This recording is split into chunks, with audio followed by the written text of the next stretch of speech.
When you change the economics a little bit, right? If you reduce demand by 10 to 15%, it's kind of like in e-commerce, when you look at the traditional retailers didn't need to lose 50% market share. At 5 to 10% loss, they're struggling. They're struggling to get capital, they're struggling, and then you're in a debt spiral.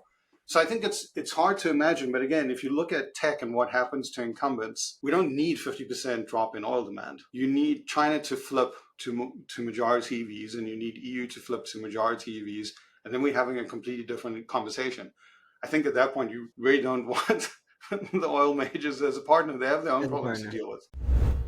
Where it gets really wild is one of our portfolios, one concern, does something called revenue loss estimates. Mm-hmm. And a revenue loss is basically taking a location and going one step further and saying, okay, your location didn't burn down. It's not even really that much at risk of burning down. And it also seems to be in a location where it's not going to flood. So you're fine, or maybe you're not, right? Depending on what you do at the location, you may still have risk. And that's a thing that's just starting to get modeled, which is there's an economic impact every time roads get closed for whatever reason, fire, flood, whatever. There's an economic impact every time you lose power. And the reason it's been so difficult is I need to know every location. I need a model of that location. And then I need to know what people do there in some pretty specific ways. And so you can imagine that, like, in some ways, when you look at IPCC reports and you look at, like, oh, how do we decarbonize and the readiness of different things, mitigation actually is a relatively simple model. Okay? I don't want to say it's easy, but it's relatively simple compared to having someone understand temperature to a climate model versus physical infrastructure and location, and then physical infrastructure and location versus revenue models for a specific type of business activity. Welcome back to CleanTechies, the #1 podcast for climate tech entrepreneurs. Let's get into it. Today's episode was a huge learning experience for me. Our guest, he was on the pod not that long ago, but when we had him on the first time, we knew it couldn't go very long before we'd have him on again. And so for newer listeners, our guest is Shaun Abrahamson, managing partner at Third Sphere.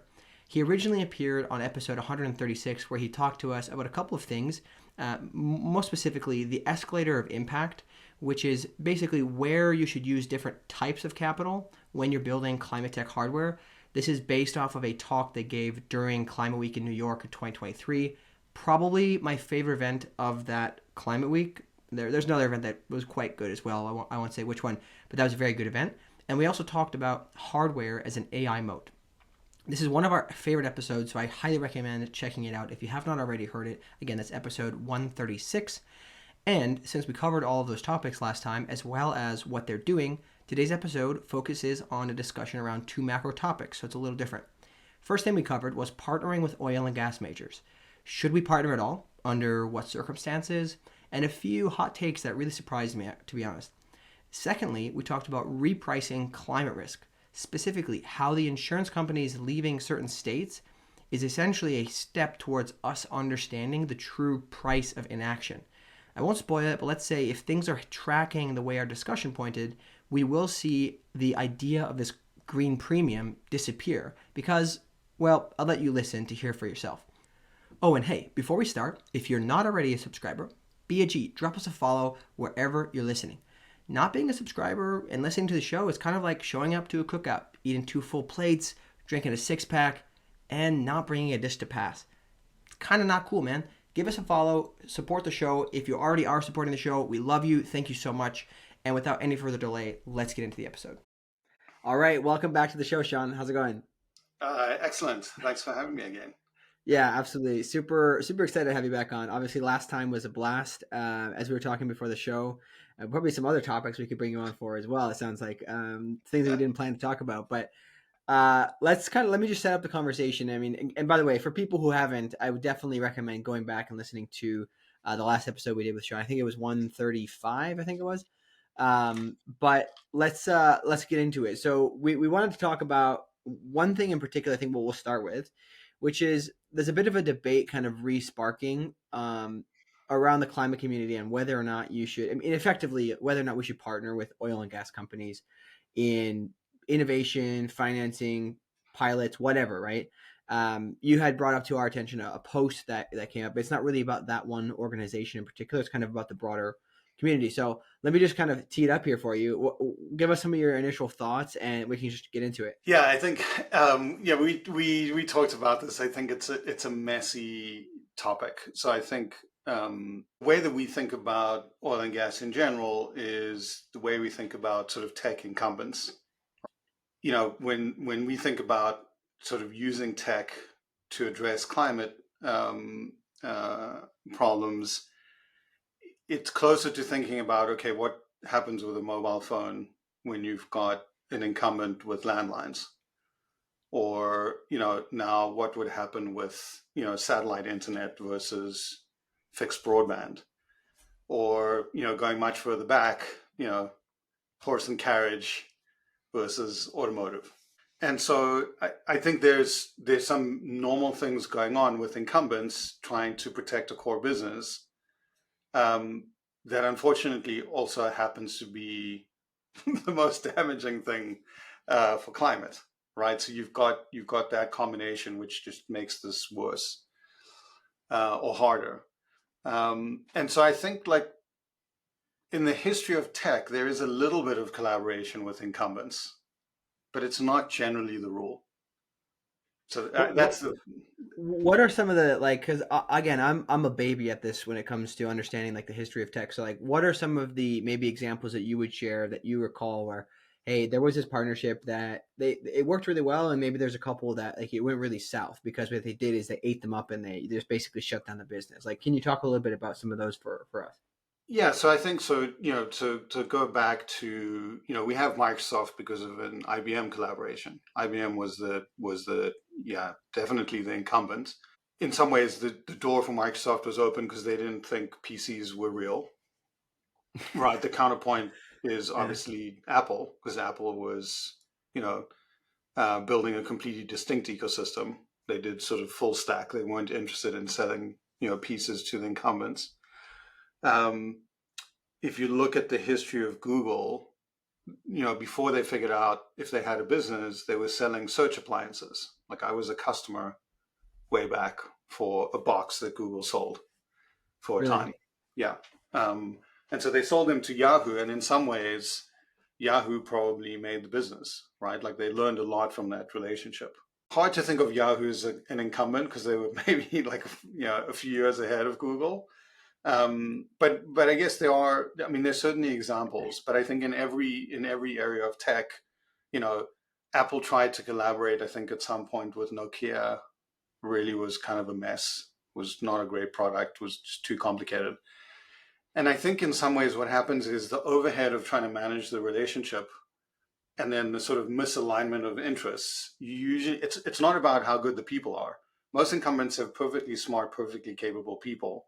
It's trying to line up all the interests that gets, that tends to break stuff. Yeah. I guess the big thing that comes to mind for me initially is that makes sense with kind of traditional tech incumbents where you're not like, maybe there's some people could bring in like a moral argument to it, but in this case, there's actually a moral argument as to what we're trying to achieve as an outcome. Like, we're trying to fix the environment or repair it, right? Whereas the oil and gas companies are basically continuing to damage it. So, like, but I do think that in some ways you could also argue that it's even more important to partner with them because they're the ones who need to decarbonize, right? And if you just try to do government sanctions to like basically shut them down, you're going to end up with a really bad outcome as well, right? That's just not really a fair situation. But maybe other people would have other opinions on that. So any thoughts on kind of that dynamic? Yeah, so I think it's helpful to sort of think about oil and gas companies in a couple of different regimes, right? So, like, if you are operating in the EU, you have to satisfy all of the stakeholders, right? So you can make your customer argument and your customers will decide based on price, et cetera, et cetera. But you also have to recognize that people are voting in a way to reduce the use of fossil fuels at scale. So I would say it matters where a company is located because that determines how responsive and how cooperative they are, whether they want to be or not, right? And the EU is probably the best example of that, right? Like, Norway, if you look at the income, like, they fund a lot of funds. Like no one is saying, I don't want to take money from Norway, but guess what? Big chunk of GDP.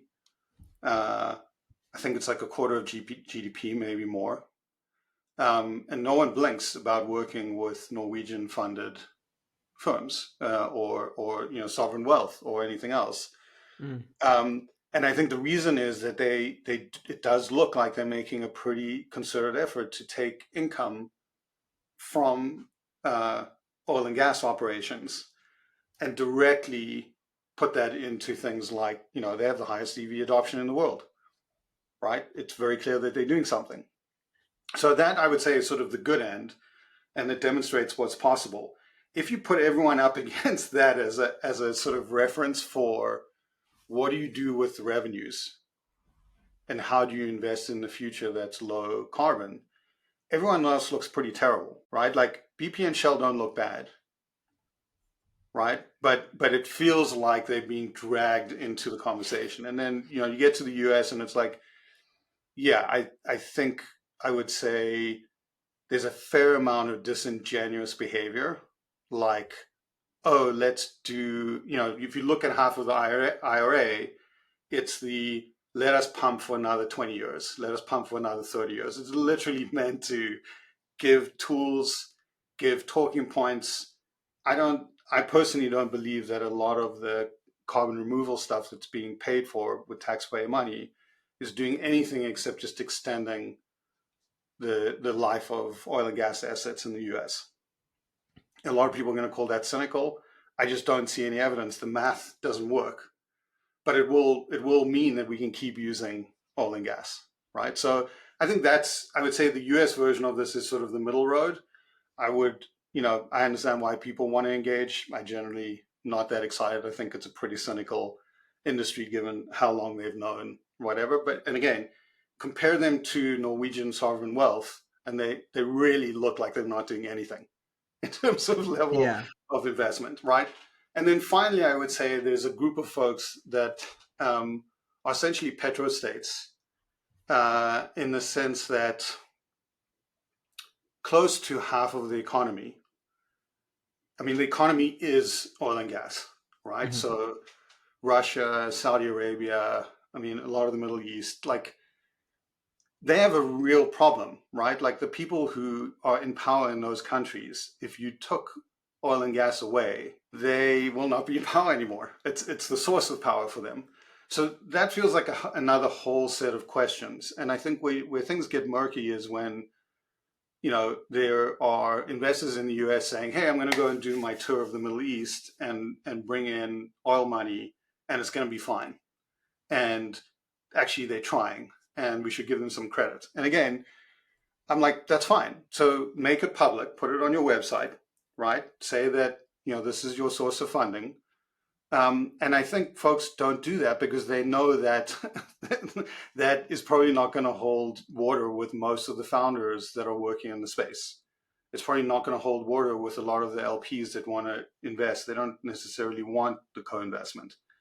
But I think the basic test for me is take Norway as your best case, right? Mm-hmm. Look at the relative investment that's possible. And then ask yourself, how are folks failing? If they're so good and their intentions are, how are they're not even 1/10. In some cases, maybe not even 1/100th of what the Norwegian sort of oil and gas business is doing. So why is that? So are you saying that, I guess, perhaps if you were posing this question to more people on the government side of things, like managing the government spend and investment into other funds or just incentives or whatever, that they should be using that as kind of the measure, right? To look at Norway, that this is if we're really going to do this, is what we have to be doing. So we're actually making ground. Is that generally the principle? I think so. I think the IRA was an attempt and it got sort of diluted, right? So you sort of had a choice. You can either have a stalemate and do a small amount of climate and a small amount of,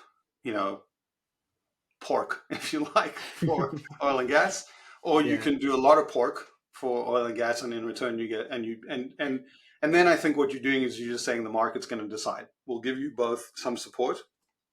Good luck. And I think that's what's going to happen in the US is that in a bunch of areas, I think the oil industry will just lose, right? Mm-hmm. Like there's definitely a backlash on EVs. We can get into how substantive it is, why it is, who's funding the narratives. Like we can get into that. But it's become a race between Japan, South Korea, and China, right? You want to bet against those manufacturing economies versus everyone else because they're producing the core components for EVs. So you would have to take the other side of that bet. It's basically, do you think some of the oil and gas companies are going to outperform essentially very focused industrial policy for the best manufacturing in countries to ever do manufacturing, Yeah. right? And Yeah, so, that like, makes yeah, yeah, that makes a lot of sense. I just I think it's kind of interesting to, I guess, look at you mentioned in the case of the US, it's almost like they're basically giving both people the baton and saying, run with it and see who gets to the end first, right? And I'm always curious about, maybe it's just kind of related to personal experiences. Where I'm from, if I talk about climate tech, everybody is super skeptical. Like, what are you talking about, right? That's nonsense, right? It's only government subsidies and makes work, blah, blah, blah. And then I'll bring up examples of companies that are doing it better and cheaper, et cetera. And then they're set to think, but it's the first time they've heard about it. So then they're like, yeah, that just must be a one-off, right? So my question is, to some extent, do you think it's just the eventual outcome is that oil and gas companies who are smart, who are recognizing that there is better technology, they're just going to say, holy shit, actually there's a lot of investment opportunity here, so they're just going to transition? Because I think you could maybe make the argument about Orsted, right? Like they were like, hey, we're just going to go full in and transition everything to this renewable standard, I right? think So so. I any mean, thoughts there? the thing is that, like, I think that the oil and gas business hasn't really faced tech disruption, right? They used to other types of, they like political instability. Do you know what I mean? Like, Yeah. like is the wrong word, but I think they have ways to manage interest, and I think part of what worries me from a sort of, do you want to actually engage with these people, is they have private military, right? Like if you go into a lot of parts of the world and you look at who has private security at a very large scale, like at a state actor scale, it's probably oil and gas. Mm-hmm. And the argument is, yeah, we need this, but if you go and look at bribery and corruption, if you go and look at destabilizing, influencing foreign election, those folks show up over and over again. And I think that's the sort of, okay, that's who you're up against. You want to engage with these folks. I think that the other thing is, like, tech generally isn't kind to incumbents, right? Like incumbents reflexively have, at this point, underinvested in product development, right? Like in a classic, like, have a portfolio of things to hedge so you have something else to sell. They're not really doing that. They're at the phase of their business where they're massively trying to exploit influence with government. Mm-hmm. They're trying to exploit pricing power. They're trying to exploit monopolies in distribution. It's all about exploitation. They're not really investing in exploration outside of their core product. They're not really exploring. I mean, they're making some moves, I think, to appease people. But, like, again, if you think about when there's a rapid transition within a few decades for an incumbent that's been around for 120 years, they don't really have the ability. They have money, and money usually hasn't been enough. Yeah. I guess it makes a lot of sense, but one of the biggest thoughts that comes to me as you're mentioning these items is, if we want to decarbonize what they're doing and transition a lot away from them, I mean, because it's not just energy, right? There's so many things that come from the oil and gas industry that kind of, not fuel is not intended to be a pun, that fuel the rest of the economy. But you need innovation in all of these areas. And my question is, like, you can't actually innovate unless you have projects to innovate on or to test around with, right? So it's almost impossible, if you genuinely care about decarbonizing over time or transitioning everything to a clean economy, you must partner with them. It's just a matter of, like, I guess, choosing who you partner with. I don't know. I think I'm not sure. Like, again, you can go through sort of climate portfolios and look at how much money do you actually need. Mm-hmm. I mean, outside of a few areas where they're vested interests, we don't need the money, right? Like stuff is getting funded. There are other pools of capital. There are other interested investors who want a return. So then, maybe they're strategics and they have some expertise. And I think that generally is true. But again, I'm not sure, like, if you're going to decarbonize trucking, where's the oil and gas role, right? I I'm mean, not sure. did they help Tesla? No, I mean not to my knowledge. Right? I mean, so if you go like, I think if you go through like, let's pick the top 20 most valuable tech companies and you look at where their money came from, the incumbents there are a few incumbents, but they're not the main story. Mm-hmm. And so I think it's hard to sort of think that this massive part of the economy is going to just go away. But that's how tech works, right? It takes 20 years, but it's maybe 30 years, but it's inevitable. And I think the problem is that maybe a thought experiment is the following. Let's say that like about, I think 70%, 75% of oil revenue is from transportation. China just went through peak oil this year. That's like an unbelievable scale of change, right? Because that should have been an enormous market for oil and gas. But it's going to EVs and it's going pretty quickly. Mm-hmm. So that market's declining, right? The next major market is probably Europe. And then the US is going to be trailing behind, right? India is going to have to make some decisions, assuming that's the next fast growing economy. But it's not difficult to see that within 10 years, the influence of oil and gas is dramatically decreased because their core revenue in transportation is really impacted. It starts to impact their scale. And once the economics change, there's sort of a death spiral, right? Mm-hmm. They're going to have to increase prices, which are going to make them less competitive exactly at the moment that battery prices are coming down. Mm-hmm. And so I think people forget that, like, yeah, they have a position, but when you change the economics a little bit, right? If you reduce demand by 10 to 15%, it's kind of like in e-commerce, when you look at the traditional retailers didn't need to lose 50% market share. At 5 to 10% loss, they're struggling, right? They're struggling to get capital, they're struggling, and then you're in a death spiral. So I think it's hard to imagine, but again, if you look at tech and what happens to incumbents, we don't need 50% drop in oil demand. You need China to flip to majority EVs, and you need EU to flip to majority EVs, and then we're having a completely different conversation. I think at that point, you really don't want the oil majors as a partner. They have their own problems to deal with. Hey guys, sorry for the interruption. I just need a few seconds because Soma and I have two quick favors to ask. Putting out the show each week takes about 15 to 20 hours between us, so it's a lot of effort, and it would mean the world to us if you would leave a review and mention your favorite episode. Secondly, if you're not already, go over and subscribe to the podcast on Substack. The content is free, but if you like hanging out with us each week, maybe we're even the kind of guys you'd like to buy a coffee for on occasion, consider becoming a paid subscriber. For the cost of one lavender latte a month, you can help us immensely. Thank you for tuning in consistently and helping us to share our guests' stories. Now back to the show. Yeah, okay, so it's to your point generally, to try to summarize, is even just a small, it's not actually as large of a difference globally that needs to be made in terms of demand for those products, for things to really get out of whack for them. And as a result, then there's really no draw whatsoever to take money from those folks. I think it can quickly become a distraction, right? If you have, it's one thing to have a rapidly growing partner. It's another thing to have a partner who's waking up in the morning and trying to figure out how to fight another fire. Yeah.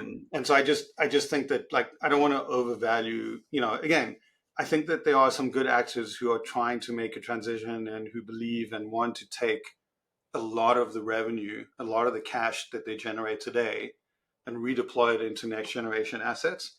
But it's a relatively small minority, right? Mm-hmm. The sort of broad middle, I think, is trying to buy 20 more years. So they're doing, fun games with carbon removal and whatever. I think it's very cynical. But again, that is what incumbents are supposed to do. It's what they've always done, is just try and buy more time. And they don't need it to work, by the way, right? Like the people they're just trying to keep the story going for long enough to get a payday and leave the current management teams. So that's the Yeah, other thing true. is like, Yeah.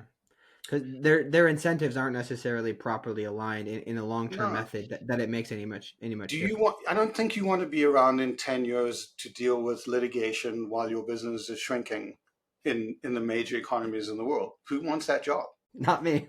Yeah. So it's going to Yeah. suck.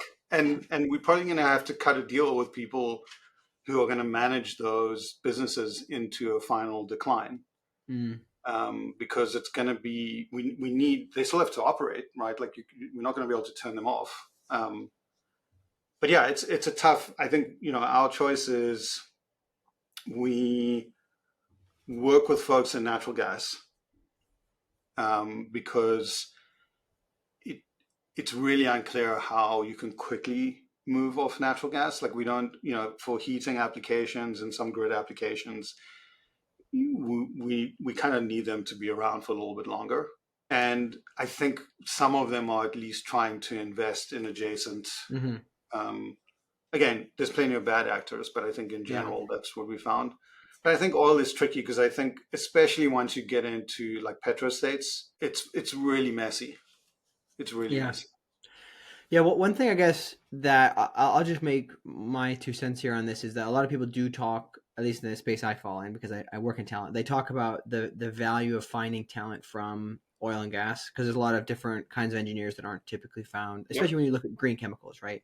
Like you can't necessarily find those people elsewhere. But I mean, if I think honestly about it, the argument for it would be, okay, we need to partner with them so we can have their talent.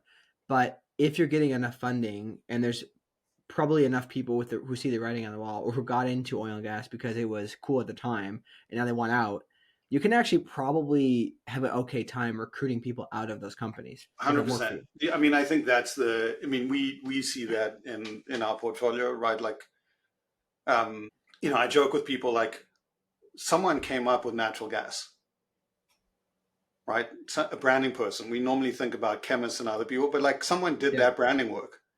We Yeah. suck. Like climate has heat pumps. Like we really, so like there's talent like in places often we don't think about, like policy people. Like there's plenty of really talented people. The thing is, I think talking people are not legal entities. Do you know what I Mm-hmm. mean? Like the companies don't need to exist. I don't have any sympathy. Like the shareholders, everyone's made money. Great. Like if you're managing it into decline and no one makes more money, I will not lose a wink of sleep. But I would like the talented people to go and find better jobs and help Jobs. build the new economy. That's a whole different thing. Yeah. And I think that's happening. Yeah. Yeah, I think it is. I think some people have tried to convince me to go help oil and gas companies find talent right now, and it's probably a good business for recruiters, but not that exciting for me. So, I want to let's go to another macro topic you have. So Yep. this one I'm really not super familiar with. So this is going to be you kind of teaching me a lot. You have this idea generally around kind of repricing climate risk. So can you just give a high level summary of what you mean by that, and then go into some of the nuances of that? Yeah. So maybe one way to think about this is when someone says we're going to miss 1.5 C and we're probably on track for 2 or maybe more, what does that mean to you? Like, what's the implication of the different average temperatures? Probably more bad stuff, right? Right. Um, like, I mean, all kinds of natural disasters. Like, it's going to cause a lot of damage. It's going to be a pretty negative outcome for a lot of parties, especially probably the developing countries, at least from my understanding of the data. yeah. So the challenge that you and I have right now is probably the best we can do is say some bad stuff, right? That's Which, okay. I see your point. which again, it's like heat pumps. It's just horrible narrative. It's horrible communication. It doesn't help people actually understand. And so we stuck with, this framework where for the insider people in climate, right? We can go and look at some data and say, okay, I can run a simulation. I can look at how much more rainfall there is. Here's the implication of warmer atmosphere's ability to retain water. Here's the implication in terms of like amount of flooding. Great. So more wildfires, flooding, storms. Okay. So what? We still Right. don't know what that means to us. Right. So the challenge that we've had is, I think in the 10 years that we've been at this, is we can make a sort of high level connection between temperature, average temperature, and more bad things happening. But what we expected was, if more bad things are happening, insurance companies must be losing money, or they must be repricing, right? And I think it took a while, but what we've seen in the last 12 to 24 months is that reinsurance, which sort of underpins the pricing for physical risk, has said, oh yeah, we have been losing money, time to reprice, right? So then you get these interesting conversations where you have an insurance company in California saying, we're leaving, can't make money, right? State won't let us charge, or our prices are out of whack and the market is just saying no. And what's interesting about that is the whole financial system, at least from a mortgage perspective, you can't have a mortgage without insurance. So if insurance prices go up by a factor of 2 or 3, a lot of things have to get repriced. But the thing that's interesting to us is, you and I don't have to have a discussion anymore about bad things will happen. We can actually point to a price change and say, oh, this is the insurance industry now is putting a price on this. They are saying, because it's more likely that you have a damaging event, you have to pay more. I think it's interesting. Just one quick comment is that, I mean, anybody who knows insurance companies, they do not lose money. Like, they're very, very smart operators, right? So if they're repricing, there's no argument about bad things happening, like you said. So I think it's like a good indicator. Yeah, so I think that's exactly right. I think that is, we can have a lot of debates about how bad, but I think the challenge has been, when I buy a house, do I factor in climate, and how do I do it? And now, for the first time, at least in the last 12 months, you will go and check your insurance price in Florida, in California, I think even in Texas. And what you'll see is that the numbers that are 200-300% increases, which should at least give you pause to say, hold on a second, do we reach the reprice, or is this going to happen every year? Or how much do I need to budget for insurance? Do I actually want to make this purchase decision? And I think that's what we mean by repricing. And that signal has been absent completely from the physical asset markets, especially real estate, right? Which is a massive part of the economy. And so that's the repricing. The problem is that, as good as the insurance companies are, their framework for how to model the risk is still insufficient. So the current insurance models sort of look at things like, what's the risk to your property, right? Like, am I going to have to replace the roof? What's the probability increase of replacing the roof? Is your structure at risk from a wildfire, an ember that lands from 25 miles away? Like, we try to model, and that actually I think is pretty well done.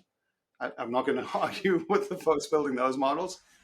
Where it gets really wild is, one of our portfolios, one concern, does something called revenue loss estimates. And a revenue loss is basically taking a location and going one step further and saying, okay, your location didn't burn down. It's not even really that much at risk of burning down. And it also seems to be in a location where it's not going to flood. So you're fine. Or maybe you're not, right? Depending on what you do at the location, you may still have risk, right? So if you are, doing a podcast at home and someone says, hey, you need to evacuate, you could still run your business from wherever you evacuate to. Like, you don't have actually a location dependency. If you had a bakery and I said you have to evacuate, you're losing money every day that you evacuated. You can't produce revenue.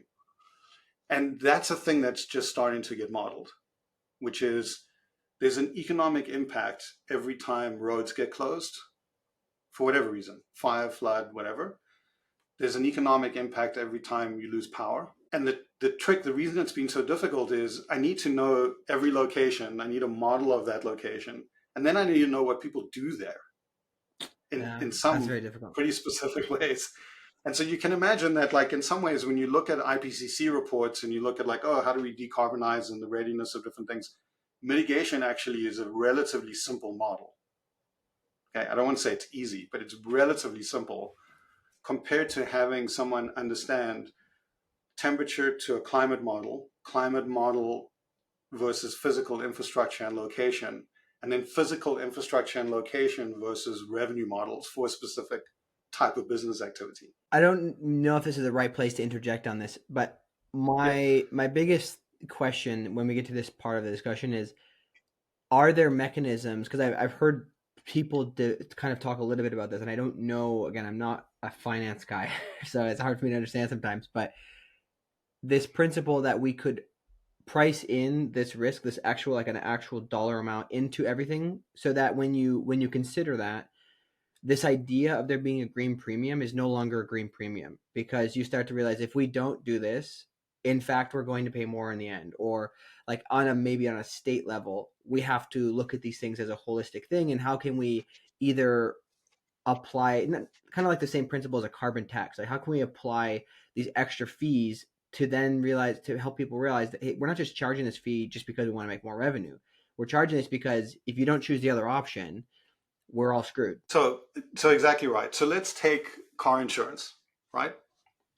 I'm trying to figure out ways to reduce your premium. So let's assume you can't change how much you need to drive, et cetera, et cetera. Now we get into the world of, okay, can you put a tracking system, like a theft deterrent? Can you put anti-theft on your car?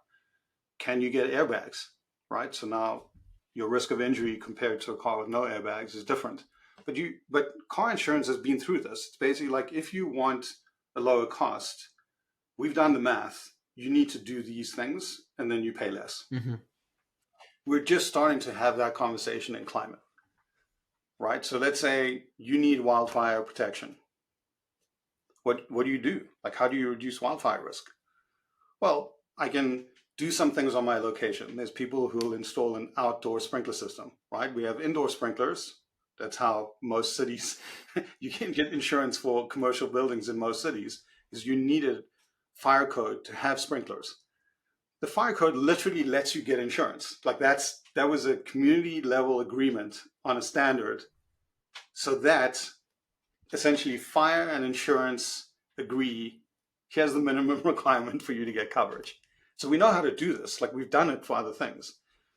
The problem is, like, if I have a bunch of people living at the urban, wildlife interface where wildfire is now higher risk, I'm trying to figure out how much more risk is wildfire next year versus 10 years versus 20 years. And then I'm trying to figure out, like, what's the right intervention? Is the right intervention more sort of air tankers, like water tankers? Am I just building bigger fleets of things to drop water on fire? Like, what am I doing? And that's where things get interesting. And I think there will be this sort of incremental, like, what I do to the location, then what I do for the community. But eventually you're going to ask the question, isn't it cheaper to just stop burning fossil fuels? Exactly. Right? Because that's the ultimate intervention. At some point, you just want to lock in and say, I don't want to have to keep resolving this thing every few years because the fire risk went out. What I want to do is actually go to the source of the risk. Now, I don't know if we're going to be able to do that, because in other places you could say, yeah, there are interventions that would reduce car theft, right? But like, we don't typically go and say, oh, actually we should invest in education and jobs so that people have other, you know what I mean? It's like, it's that kind of, it gets further and further away. So I do think, like, eventually the thing that will drive carbon markets is probably a recognition that we don't really have that many more things we can do to intervene in physical risk. It will get people back to the table. And I just think that may take another 20 years. Yeah, because their first reaction is going to be to just stop the outcome, and then they're going to eventually realize, like, we just keep raising the prices of fixing this outcome from preventing this outcome. So let's just go to the source, right? But that's not going to be by the way, realized initially. Yeah, we seeing like I'm going to just pick fire because it's an easy example, but like you can see the innovation coming to that market because the people who own real estate are sort of stuck with an asset. So their first reflex is going to be, my insurance premiums have changed. I can negotiate maybe a higher deductible.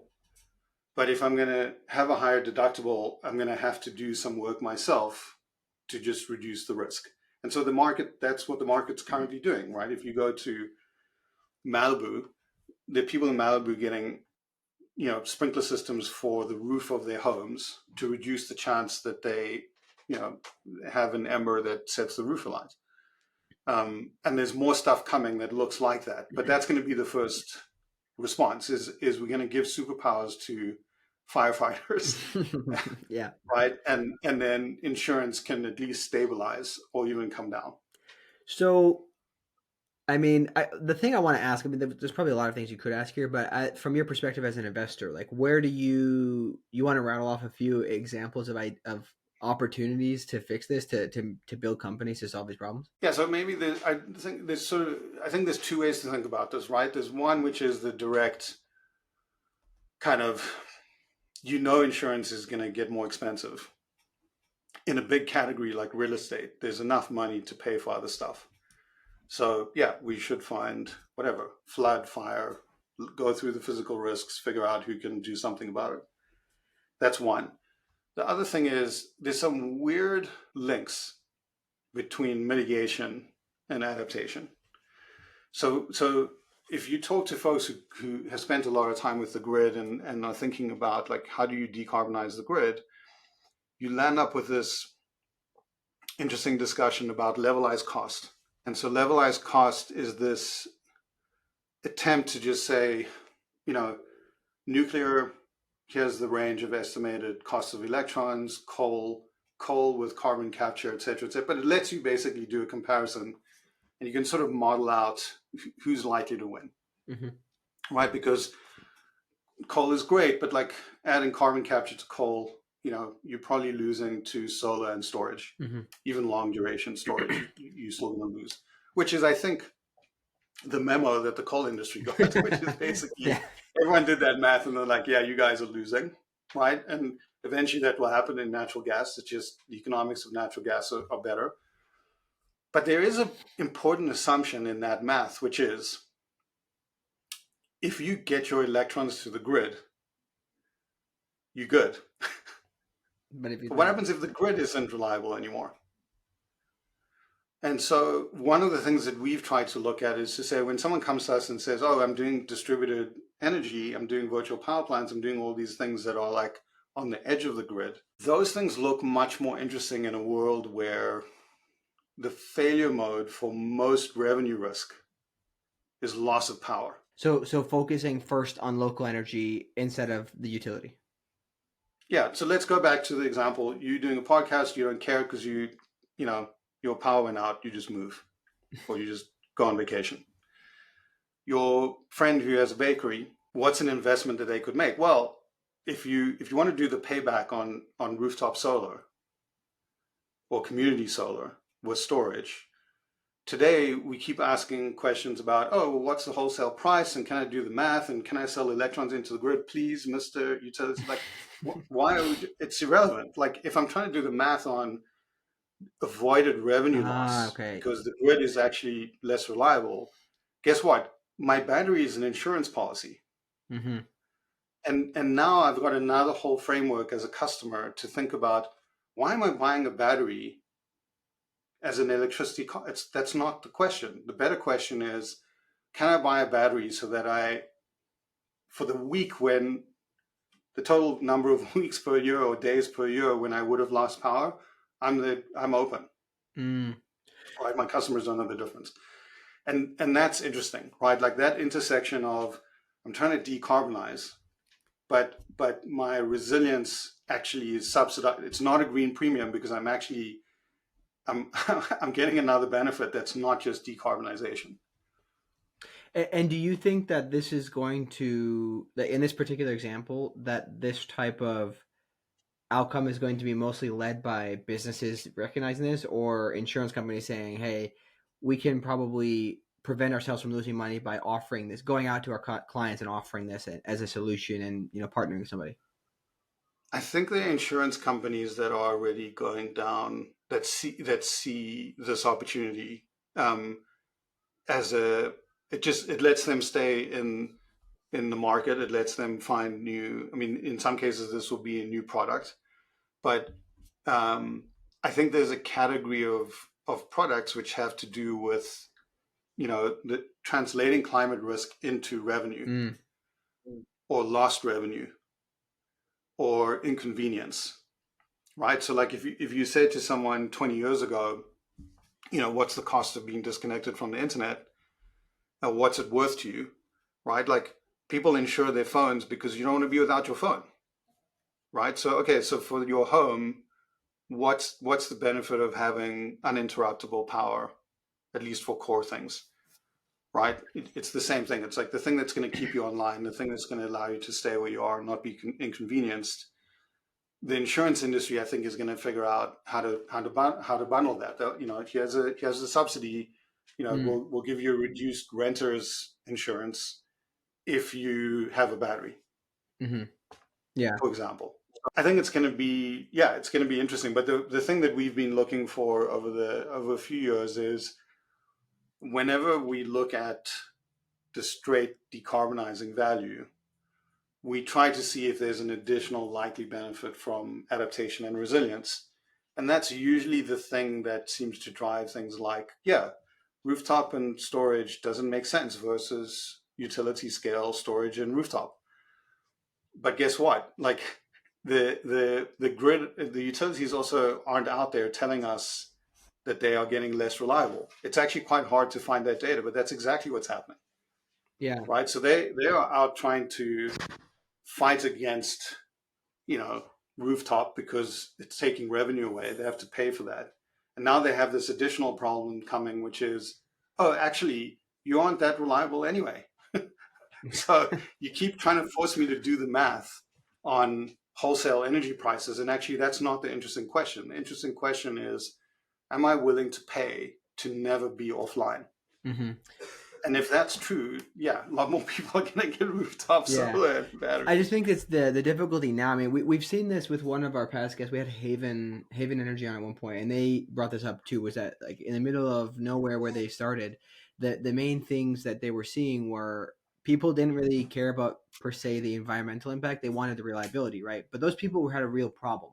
And I would say, at least where I'm from, in the middle of nowhere, Wisconsin, like that's not typically a problem. So if you can demonstrate the trajectory of the problem and say, hey, listen, like get ahead of this and solve it as an issue, it's all about the pitch, right? Once you pitch it in a certain way, then you've basically opened, in some ways, like not a new market, but like a new market segment at least, right?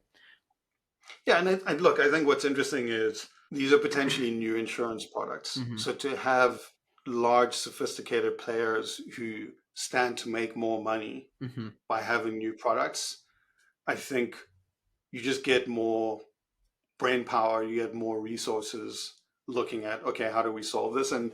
And I think in that discussion, you're going to get some decarb discussion as well, right? So like there are interesting intersections between grid reliability and gas stations, right? Turns out you need electricity for the pumps at the gas station, otherwise you're not getting gas. So there's some interesting issues of, if you are in Latin America where grid reliability is even lower, there is a point at which, you have, decent solar production, batteries are cheap enough. There's a bunch of cascading effects where local solar production plus batteries would also incentivize you to have electric vehicles, because it really is more resilient. There's security, there's revenue, there's a bunch of other factors. It's just we at the beginning of that. But I think this comes back to sort of we haven't had a pricing signal, which means insurance hasn't sort of got to the point where they can say, okay, we know what this is worth, and also, by the way, we have new products to sell you, and that's interesting. So really the catalyst being the fact that the insurance companies are putting a dollar sign on what was previously unknown, essentially. Yeah, I mean, it's basically helping us go beyond the, 1.5 is better than 2 and 2 is better than 2.5, and actually saying, well, actually increasingly we can put a value on that. And even more importantly, we can make it directly relevant to you as a consumer or as a business, because here are the choices, right? You want to have a real estate portfolio.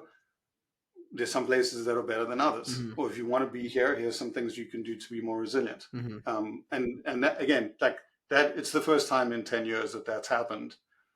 And it's going to change the conversation. Yeah. And some of the change is going to be just, instead of doing a very narrow kind of let's decarbonize, you're going to start to ask the question of, okay, what happens if I get some more resilience and I decarbonize? Would you do different things? And we think the answer is yes. Yeah, I think this is the call for all the actuaries who are, very, generally speaking, highly risk tolerant people, not to go start businesses, because this is before I even got into climate. I've met some entrepreneurs who come from the actuary space. Like, these people are usually just freaking smart, because if you can demonstrate the value, the dollar value of something that's nobody talks about. And the example I'm thinking of in my head was they had it was more related to healthcare and employee health coverage, and they just demonstrated that, hey, we can provide you these services much cheaper than an insurance policy, so let's do it this way. And there's so much opportunity there. So not that actuaries listen to this podcast per se, but hopefully somebody shares it with your friend who works at an insurance company, because but there's definitely, so to many your opportunities. Point, there are another group of, well, there are other groups of very smart people who maybe are looking at some of the mitigation opportunities and saying either they're not interesting, or I don't think they're going to work. And now we have another universe of things where I think there's financial opportunity, but it's also going to drag along some of the climate benefits. Yeah, which is fine. Yeah, I think a lot of the successful companies in the space so far that I've seen, like the most successful, I should say, not to say that the other ones aren't, but they're the ones who have co-benefits to whatever they do, right? It's not just solving one specific issue. It's usually solving an existing issue plus with a climate thing to it, right? And I think that should be the objective in the end, right? Like, at the end of the day, there isn't supposed to be a climate economy. It's just supposed to be the whole economy, right? Like every pitch deck you probably see, well, especially you, but anybody that they see a pitch deck that doesn't have the word AI in it right now is like, okay, this person is clearly not ahead of the time. So AI is just part of a company now. There's no AI companies, or there shouldn't be just any quote unquote AI companies. It should be companies, and they use new technology, right? And the same thing should be true of all companies in the future, is that we're just climate aligned, right? Obviously sometimes challenging to navigate when you're offering your services as a headhunter, how to pitch that. But the point being, that's the objective, right? Yeah. And I think, to your point, like the co-benefits piece, what's interesting about pricing physical risk is now you have a new category of benefits. Yeah. So you can start to stack things and say, okay, this is more comfortable, this is cheaper, it's faster. Now you've got like, oh, actually, I'm getting insurance, I'm getting some additional benefits. So, yeah, absolutely. Well, this is we went a little longer than I think we anticipated, but we got through two of the big topics we had. We'll have to do another one in a couple months. But for anybody who didn't listen last time, where should they reach you? Just first name Shaun at thirdsphere.com. It's probably the best way to get me. I do some social media things, but I mean, if you're working on something interesting, I think if a few people have told you that it is crazy, those are the perfect things for us to look at. I think we had a moment where I think a lot of the most interesting stuff sounds like science fiction. Yeah. Like fire is a perfect example. Some of the stuff we're looking at in the sort of wildfire response space really feels like sci-fi.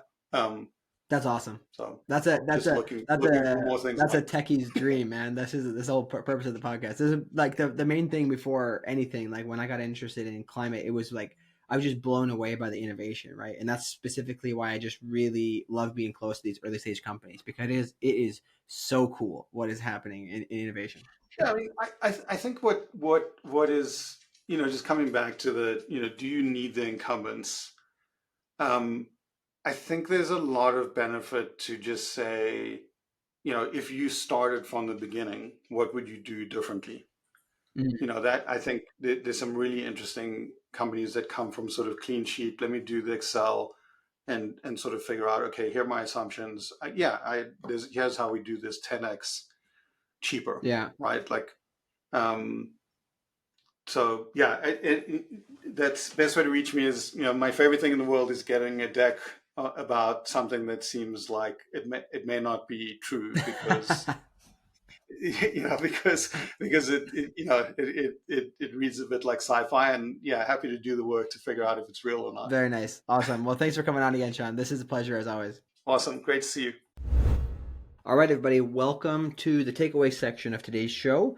Obviously, today's episode was a bit different than usual and felt, a tad bit messy because of the topics were, just really, really tough to talk about in general and tough to cover. A little bit more thoughts and just kind of thinking about how we're looking at things. There's not necessarily tons of data in here. So with that, I want to do some personal takeaways and some kind of trying to summarize what we talked about, because I do think there's a couple interesting points here. So on the first topic of partnering with oil and gas and working with oil and gas majors, going into the episode, I was kind of leaning towards the opinion of partnering in a smart and thoughtful way with oil and gas firms is good, because you can A, get their funding, and B, get them to pilot your technology. However, as Shaun pointed out, if the shift to EVs persists, it will take a big enough bite out of the revenues, which are around 65% or so. We threw out a ballpark number of 75% in the episode, but afterwards, my research is saying it's around 65%. If the EV revenues, EV adoption increases, we'll see lower revenues from the transportation sector, right? Just even that sector, we will see demand, decrease. And even if it's only by 5 or 10%, he states, it will cause a large enough shift in the viability of their businesses. And he put into kind of my mind, like, if you're betting on one side of the table, oil and gas majors who are large incumbents, they've been kind of making money, making shed loads of cash for a long time. Are they going to be the ones who are going to look and to innovate? Or on the other side of the table, you have these countries like China, Korea, and Japan who are just powerhouses when it comes to at scale manufacturing of industrial production, right? And he's like, listen, I don't want to I wouldn't bet against these countries. So I think you can kind of just look at that perspective, and as those revenues start to chip away, eventually he believes that these companies, like other incumbents in the past, will hit a sort of death spiral moment, as you called it, where being competitive would mean that they would have to hike their rates, right? In order to stay in business, they have to raise their rates, which then further reduces their ability to compete in the market in the first place. So I guess at the end of this episode, or I should say at the end of that section, I felt quite strongly that we can do what we need to do to get by, as climate tech innovators, but we don't have to be too focused on partnerships with oil and gas majors, because at some point they will actually become a distraction. Even if that's 5 years in the future, imagine needing to jump when they say, just because they're struggling financially, right? So if there's smart ways that you can partner now to get what you need out of them, but don't tie yourself to them, don't make them your biggest customer, so that in a couple of years time when they're struggling, you're also struggling, then it's okay. But just really don't get distracted with it, because in the long run, we already see the trajectory, right? Things are headed downhill for them. So don't let that become a kind of a weight on your ankles later on.